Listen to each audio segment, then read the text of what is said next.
मेरे पापा मेरी मम्मी से हमेशा लड़ झगड़ कर ही घर से बाहर निकलते थे। और मम्मी मम्मी भी गला फाड़ फाड़ कर पापा पर चीख रही थीं। मैं बाहर आंगन में बैठी थी, अपने सेकेंड ईयर की एग्ज़ाम की तैयारी कर रही थी। मेरा दिल एकदम से पढ़ाई से उचट गया था। पापा अपनी लड़ाई में मुझे घसीट लेते थे, हमेशा की तरह आज फिर मुझे मनहूस कहकर गए थे। मेरा दिल चूर चूर हो गया था। मैं सोच रही थी कि सीरियलों में तो दिखाया जाता है कि पिता अपनी इकलौती संतान पर जान निछावर कर देते हैं, मगर यहाँ तो कुछ अलग ही किस्सा था।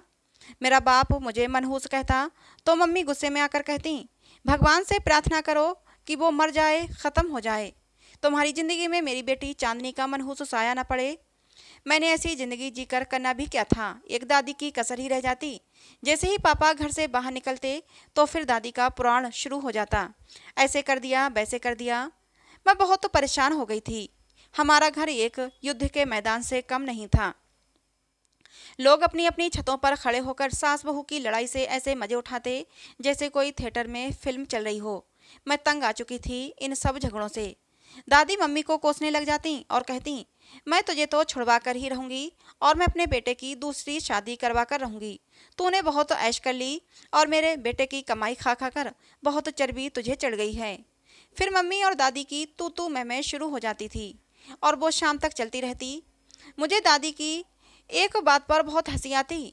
मैंने अपनी मम्मी को कभी अपने ऊपर 1 रुपया भी खर्च करते नहीं देखा था। ऐश करना तो बहुत दूर की बात है। मम्मी मेरे पास आई तो मैं अपने ख्यालों से चौंक गई थी।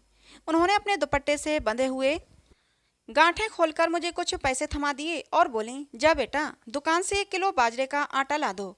बाजरे की रोटी तेरे पापा बहुत शौक से खाते हैं। मैंने मम्मी से पैसे लिए और चप्पल पहनकर बाहर की तरफ चल दी थी।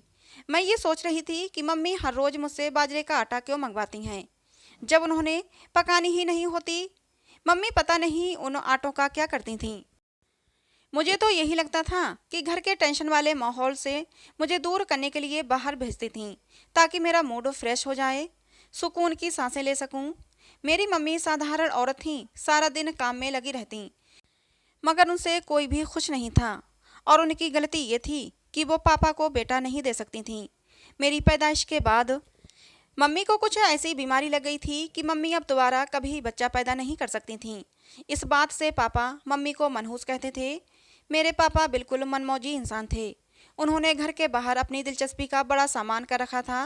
वो घर में मम्मी के साथ ठीक रहते, मगर जिस दिन दादी पापा से अपनी चाह बता देती कि एक पोता होता तो बहुत अच्छा होता, और फिर मेरे पापा को बेटे की फिक्र दिमाग में डाल देती थीं। वो बहुत परेशान हो जाते थे। दादी उनसे कहती थीं, अरे दिनेश, तेरे बाद हमारी नस्ल ख़त्म हो जाएगी।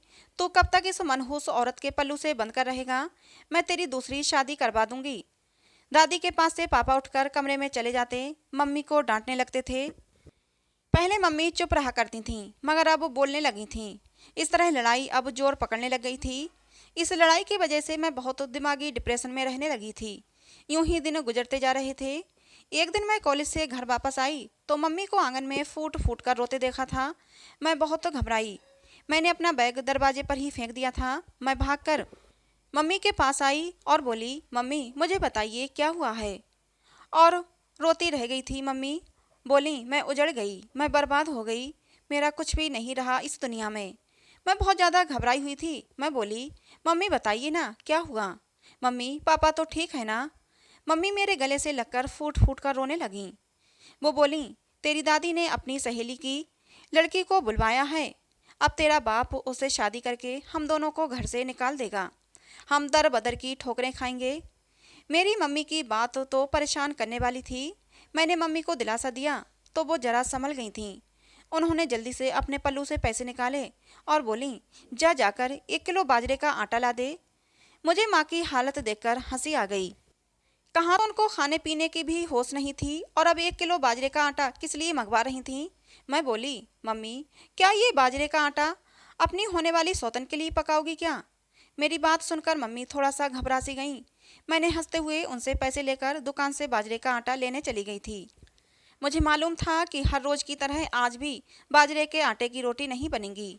कभी कभार तो मुझे लगता मम्मी 1 किलो बाजरे का आटा हर रोज मंगवाती हैं, कहीं इन आटे का गोदाम तो नहीं खोल रही। फिर मैं खुद ही अपने ख्याल पर हंस देती थी।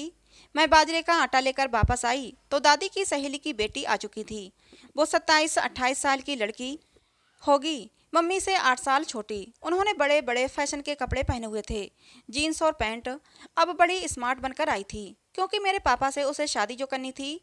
जब मैंने अपनी मम्मी को देखा तो मम्मी बिल्कुल ही बुझी हुई थीं। वे 4 साल पुराना कपड़ा पहनकर आंगन में गुमसुम सी बैठी हुई थीं। आरती आंटी के सामने बिल्कुल ही फीकी पड़ गई थीं। मुझे मम्मी पर बहुत तरस आया था। मैंने पापा को देखा तो पापा आरती आंटी को तक रहे थे। दादी भी बहुत खुश थी। मैं अपनी मम्मी की हालत समझ सकती थी। फिर हम सब ने मिलकर खाना खाया था। दादी हर चीज़ सबसे पहले आरती आंटी को दे रही थीं। पापा भी उनके आगे पीछे जा रहे थे। मम्मी और मैं, हम दोनों तो बिल्कुल बेजान से पड़े हुए थे। ऐसा लगता था जैसे हम वहाँ मौजूद ही नहीं थे।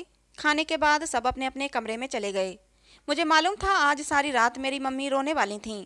सुबह हुई तो मम्मी मेरे पास आई और बोली कि आज तुम कॉलेज नहीं जाओगी, आज हम बाजार जाएंगे, मैंने कुछ खरीदारी करनी है। मैं हंस पड़ी।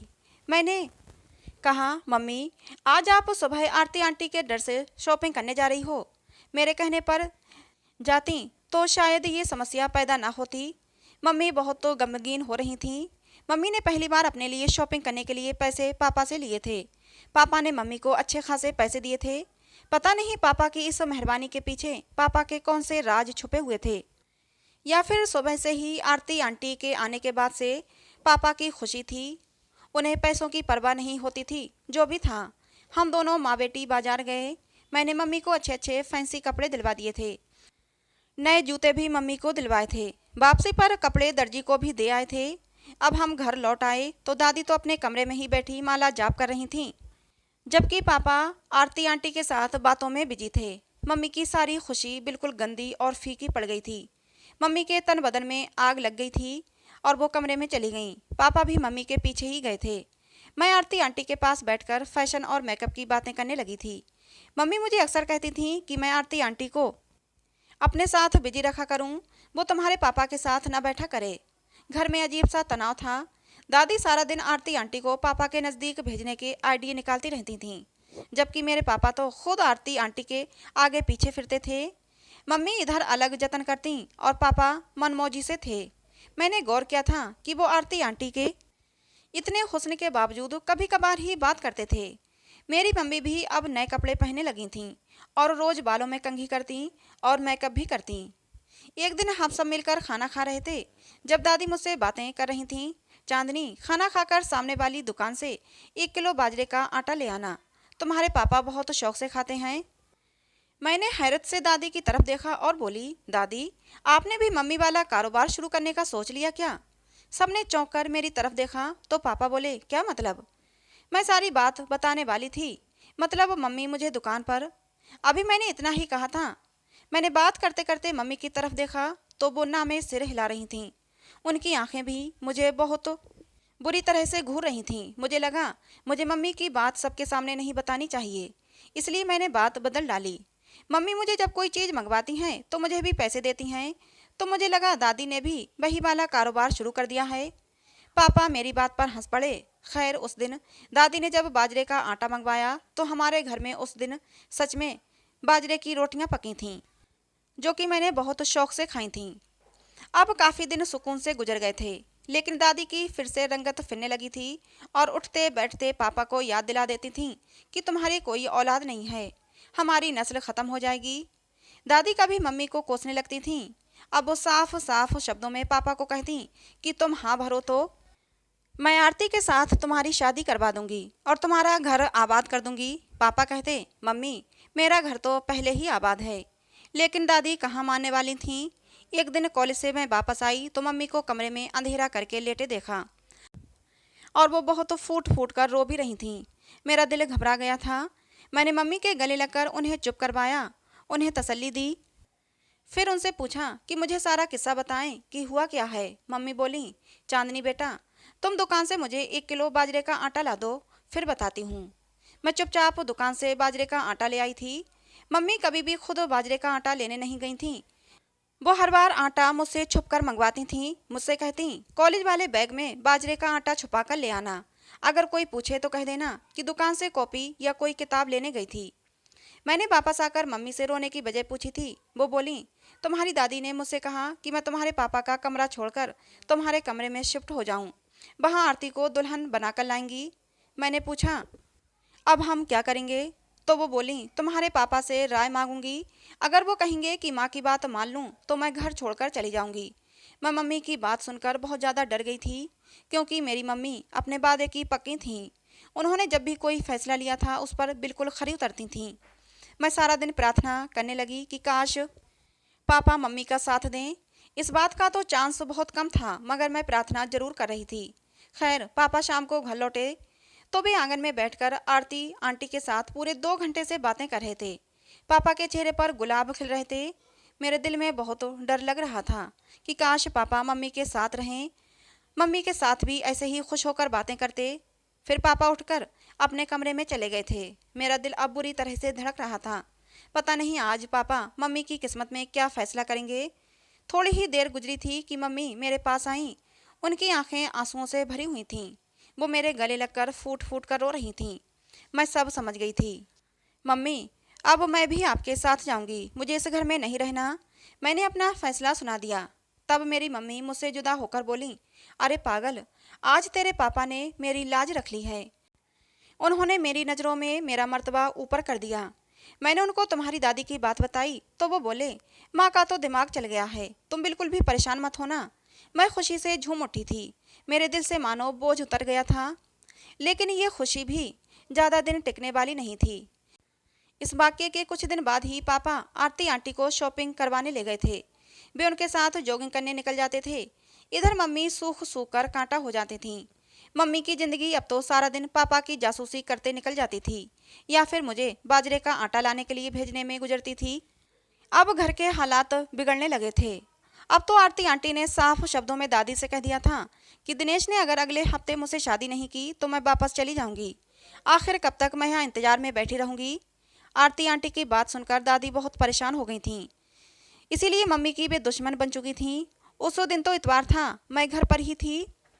दादी सुबह से मम्मी के साथ चोंच लड़ा रही थीं। मैं अपनी मम्मी का काम निपटाकर कमरे में जाकर लेट गई थी। पहले तो दादी गंदी गंदी गालियां दे रही थीं। मम्मी को तंग कर रही थीं कि दिनेश का कमरा खाली कर दो, नहीं तो मैं तुम्हें कमरे से नहीं बल्कि उसकी ज़िंदगी से भी निकाल दूंगी। मम्मी कुछ ना बोली तो दादी कमरे में घुसकर मम्मी का सामान कमरे से बाहर फेंकने लगी थीं। अब मुझे भी दादी पर बहुत गुस्सा आ गया था। मैं मम्मी के कमरे में चली गई और मम्मी पर ही गुस्सा करने लगी कि वो दादी को उनकी हद में क्यों नहीं रखती। मम्मी ने मुझे कहा कि मैं सब संभाल लूँगी, तुम बस मुझे 1 किलो बाजरे का आटा ला दो। मैं वहाँ से उठी मैं वहाँ से उठी, चप्पल पहनी और आटा लेने के लिए निकल पड़ी। आज मैंने आटा लेकर बैग में डालने ही वाली थी कि मुझे पन्नी कुछ फटी हुई महसूस हुई, लेकिन मुझे घर की फिक्र थी।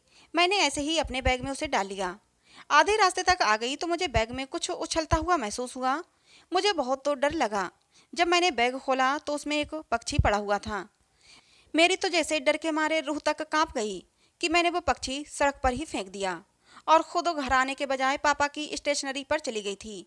पापा की स्टेशनरी की दुकान हमारे घर से थोड़ी ही दूरी पर थी। वो मुझे देखकर परेशान हो गए थे। मैंने उनको अपने साथ घर चलने को कहा था। वो बिना कुछ कहे मेरे साथ चल पड़े थे। इधर पापा ने घर का दरवाज़ा खोला ही था कि मम्मी कटी हुई मछली की तरह डोलने लगी थीं। जब पापा ने आगे बढ़कर उन्हें थाम लिया था, पापा ने हम दोनों माँ बेटी का हाथ पकड़कर घर में ले गए। दादी फिर शेरनी बनी हुई थीं। वो चीखने लगी थीं, दिनेश, अभी और इसी वक्त तू अपनी पत्नी को घर से निकाल दे, इसने तेरी माँ की बेइज्जती की थी। दादी की बात सुनकर पापा बोले, पहले यकीनन आपने ही कुछ कहा होगा। पापा की बात सुनकर तो दादी का पारा और हाई हो गया। वो बोली, मैंने सिर्फ उससे इतना कहा था कि तुम्हारा कमरा खाली कर दे। इस कमरे को मैंने आरती के लिए सेट करना है। कल तुम दोनों की शादी करवा दूंगी। पापा हंस पड़े थे और बोले, माँ अब बस भी कीजिए। फिर आरती आंटी से बोले, आरती, आप इस घर की मेहमान हो, आपके साथ वक्त भी बहुत अच्छा गुजरा, लेकिन अब अच्छा नहीं लगता। मगर मेरी मजबूरी बन गई है कि मैं आपसे कहूँ कि अब आप हमारे घर से चले जाएं। मुझे बिल्कुल अच्छा नहीं लगता। आपकी वजह से हमारे घर का माहौल ख़राब हुआ है। दादी चीख पड़ी थीं, दिनेश, तुम्हारा दिमाग तो ख़राब नहीं हो गया है? आरती तुम्हें बारिश दे सकती है, ये बांझ तुम्हें क्या देगी? मेरे पापा बोले, अगर भगवान मुझे वारिस देगा तो मुझे मेरी पत्नी से ही दे देगा। आज मैं आपसे एक बात बहुत ही साफ शब्दों में कहना चाहता हूँ कि आप इस घर की मालकिन हैं। इस घर में जो कुछ भी है आपका है। आप यहाँ मलिका बनकर रहें। मैं, मेरी पत्नी और मेरी बेटी आपकी सेवा करेंगे। मगर आज के बाद अगर आपने हमसे फसाद या झगड़ा लड़ाई करने की कोशिश करी तो हम तीनों ये घर छोड़कर हमेशा के लिए चले जाएंगे। उस दिन ही आरती आंटी वापस चली गई थीं। दादी ने अपने आप को कमरे में कैद कर लिया था, जबकि मैं पापा से शिकायत किए बिना नहीं रह पाई थी। मैं बोली, पापा, आपने मेरे साथ और मेरी मम्मी के साथ बहुत नाइंसाफ़ी की थी। काश आपने शुरू से ही हमें प्यार और इज्जत दी होती। पापा ने बोला, बेटा, तुम्हारी माँ मेरी ज़रूरत है और मैं तुम्हारी माँ के बिना नहीं रह सकता। लेकिन मैं अपनी माँ के आगे मजबूर था। मेरी माँ बहुत गर्म मिजाज की औरत हैं। मैंने हमेशा तुम दोनों को उनके गुस्से से बचाने की कोशिश की है। जब माँ को गुस्सा आता तो मैं तुम दोनों पर गुस्सा करता कि माँ मेरा गुस्सा देकर अपना गुस्सा भूल जाएं, और मैं तुम दोनों पर अपना गुस्सा निकालता। पापा की बात सुनकर मेरी आंखें भीग गई थीं। फिर मैंने अपनी मम्मी से पूछा, आप हर रोज़ मुझसे बाजरे का आटा क्यों मंगवाती थीं? उस दिन उस आटे में एक अधमरा पक्षी पड़ा हुआ था, जिसे देखकर मैं बहुत ज़्यादा डर गई थी। इतना तो मैं जानती हूँ कि दुकानदार इतनी बड़ी गलती नहीं कर सकता कि आटे के बजाय पक्षी दे दिया। उसमें ज़रूर कोई राज छुपा है। आप मुझे बताइए, वो परिंदा वहाँ क्या कर रहा था? मेरी मम्मी मेरी बात सुनकर अब बहुत घबरा चुकी थीं, मगर उनके पास सच बोलने के सिवा कोई चारा नहीं था। वो बोली, जिस दिन दुकानदार से तुम बाजरे का आटा लाई थी ना, उसके पड़ोस में एक बाबा जी रहते हैं। वो ताबीज गंडे का काम करते हैं। एक दिन मैंने उस दुकानदार से कहा था कि मेरे लिए भी एक ताबीज ले ले। उसने बताया कि बाबा जी 40 दिन तक 1 किलो बाजरे के आटे पर दम करके देंगे, जो छत पर जाकर पक्षियों को डाल देना है, और आखिरी दिन वो एकदम अधमरा पक्षी देंगे जो सास को खिलाना होगा। उससे मेरी सास की जुबान बंद हो जाएगी हमेशा के लिए। मगर बेटा, तुमने वो पक्षी रास्ते में ही फेंक दिया, और फिर मेरे 40 दिन पूरे हो जाते, मेरी समस्याएं ख़त्म हो जाती, मेरे दिन बेहतर हो जाते। उसके लिए तुम्हें आटा लेने के लिए भेजती थी। देखो ना, उस ताबीज की करामात से कैसे सब कुछ ठीक हो गया। तुम्हारे पापा का दिल भी बदल गया और मेरी तरफ हो गए हैं। मम्मी की मासूम सी बातें सुनकर मैं मुस्कुरा दी थी, मगर मेरा पूरा बदन ये बात सुनकर मगर मेरे पूरे बदन में ये सुनकर गुस्सा भर गया था। मैंने अपनी चप्पल पहनी और दुकानदार के पास जा पहुंची थी। मैंने उसको खूब खरी खोटी सुना दी और उससे कहा कि तुम्हें तो डूब कर मर जाना चाहिए कि तुम लोगों को तबाही के रास्ते पर डालते हो, काले जादू करवाते हो। वो बोला, हम तो दुकानदार हैं और मैं दुकान के सामान बेचता हूँ। मैंने तुम्हारी माँ को कोई काला जादू नहीं करवाया। मैं तो खुद उनके मुँह से काले जादू का सुनकर परेशान हो गया था। मैंने तो बस उनसे इतना कहा था कि आपका काम हो जाएगा, लेकिन उसके लिए आपको 40 दिन तक ना पति से लड़ना है और ना ही सास से। आप खुद ही सोचें, अगर कोई औरत 40 दिन तक घर वालों से नहीं लड़ेगी तो घर वाले उसे क्यों लड़ेंगे? वो भी इंसान बन जाएंगे। मुझे नहीं मालूम कि ये ताबीज़ से कुछ होता भी है या नहीं। मैं दुकानदार की सोच से सहमत थी। उसने कैसे अपने आप को सारी समस्याओं से बचा लिया था। उसने मम्मी को कितनी समझदारी की बात बताई थी। मैं इतना ज़रूर जानती हूँ कि पापा का दिल किसी ताबीज़ से नहीं बदला था, मगर मम्मी के बेइंतहा प्यार और उनकी मोहब्बत और कुर्बानियों की वजह से बदला था। अगर हर औरत अपनी जुबान बंद रखे, सब्र करे, तो उसके पति भी लड़ना छोड़ देंगे। छोटी छोटी बातों पर घर नहीं टूटेगा और ना ही सौतने लाई जाएंगी। अब इस किस्से को बीते 2-3 साल हो गए हैं। मेरे पापा डॉक्टर के पास मेरी मम्मी को लेकर गए और फिर मेरी मम्मी का इलाज करवाया। मेरी मम्मी को अब बेटा हुआ है। मेरा एक छोटा सा भाई भी आ गया है। तो दोस्तों, ये कहानी आपको कैसी लगी कमेंट बॉक्स में ज़रूर बताना। पसंद आई हो तो प्लीज़ लाइक करना। ऐसी और कहानियों के लिए हमारे चैनल को सब्सक्राइब करना। मिलते हैं दोस्तों अगली किसी नई कहानी में।